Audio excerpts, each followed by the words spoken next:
আমাদের উত্তরাধিকার। এরা অক্ষয়জন্ম থেকে আরেক প্রজন্ম বয়ে নিয়ে চলে। এই ভক্তির ভিত্তি দাঁড়িয়ে আছে তিনটি স্তম্ভের উপর। জন্ম সঙ্গে শুরু হয় ভক্তির পথ চলা।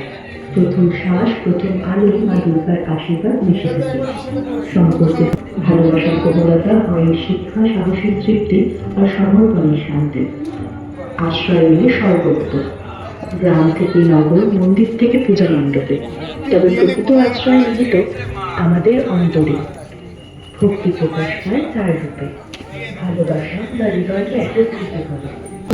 শিল্পানন্দের উত্তরণ করবে ভগবান শ্রীরাম। তিনি আমাদের সকলেই আছেন। ভক্তির প্রেম, বিশ্বস্থাপন, কোথাও বিশ্বাস